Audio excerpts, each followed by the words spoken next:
If you're looking for something to watch this weekend, you have a couple of very different streaming options. One is Deep Water on Hulu about a couple in an open relationship. You want to tell me why you didn't come home last night? Not really. This isn't a game, Melinda.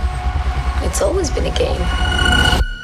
Another is Cheaper by the Dozen on Disney+. I talked about them both with Kuya P of Nerds Rule the World, starting with Deep Water, which some critics have said is pretty weird. Hey, John. Yes, Deep Water is very weird.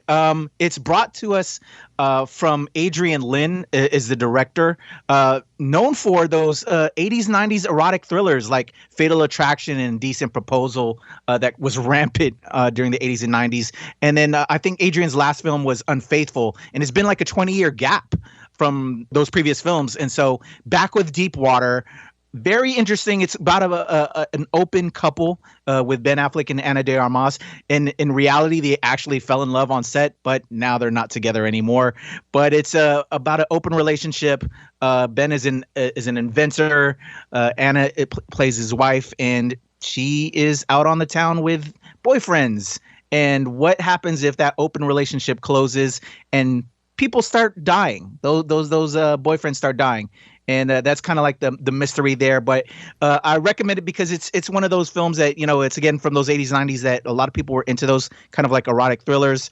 And I think this is definitely going to be water cooler conversation for people that are just into that. And there's going to be a lot of conversation going on about it. So would recommend it for that mystery kind of different take. If you were a big fan of those kind of films, it's now we're getting another installment of that kind of a film. Sounds a little intense, but okay.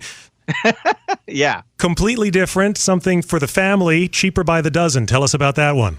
Yes, flip side of the coin here. Cheaper by the Dozen. I'm sure you've heard that title before. There was the original film, then there was a follow-up remake. I will say when you see that, you're going to think, oh, another remake. But I honestly have to say, I thought the same. This is a whole fresh new take on the themes of that. It's Cheaper by the Dozen by title only. We get a blended family this go-round with Zach Braff and Gabrielle Union with a whole slew of kids because it's Cheaper by the Dozen. It has those elements, but a fresh new story. And they actually touch upon a subject that I didn't think they'd touch upon in regards to mixed families. When you are of different cultures and different race, how do you blend that? How do you take care of each other? There's story, a good family story at its heart. I also say a fresh take on exes and having those kind of relationships when you have an ex. Generally, Hollywood, paints it as evil exes.